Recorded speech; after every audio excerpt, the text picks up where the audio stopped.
C'est un pays qui n'a plus de président élu, ni même de député, de sénateur ou de maire. Un pays où les gangs règnent en maître et où la violence a atteint, selon l'ONU, des niveaux jamais vus depuis des décennies. À Haïti, la crise est multiforme, politique, institutionnelle, sécuritaire, économique, mais aussi sociale et humanitaire.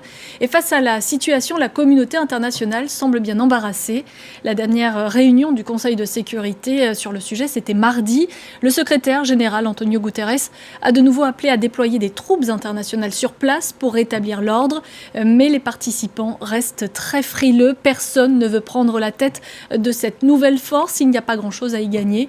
Alors comment faire pour enrayer la spirale? Les Haïtiens n'ont-ils pas d'autre avenir que celui de fuir leur pays? Ou bien peut-on encore sauver Haïti? C'est avec vous, Jean-Marie Théodat, que l'on va en parler. Bonsoir. Bonsoir. Vous êtes géographe, maître de conférences en géographie à l'université Paris 1 Panthéon-Sorbonne. Vous êtes également écrivain et auteur des livres Fatra, Port-au-Prince et Haïti, République dominicaine, une île pour deux.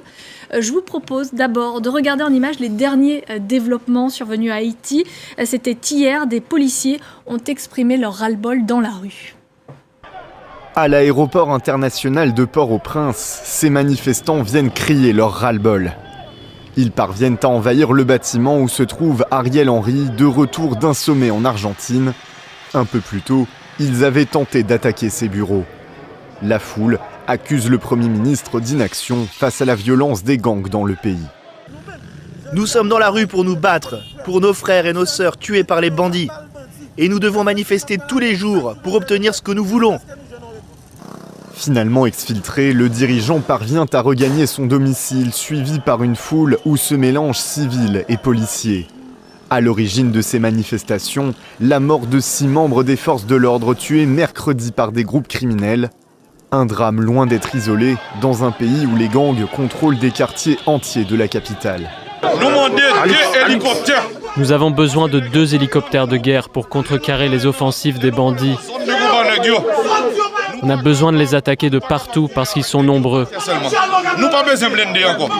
Au total, 14 policiers ont perdu la vie depuis le début de l'année, une crise sécuritaire dénoncée depuis plusieurs années par les Nations Unies. Aujourd'hui, ce que les Haïtiens désirent le plus, c'est la sécurité. La sécurité de mener leur vie sans avoir peur d'être blessés ou enlevés quand ils quittent leur maison le matin. Pour faire face aux gangs, le Premier ministre réclame une intervention militaire, pour l'instant refusée par le Conseil de sécurité de l'ONU.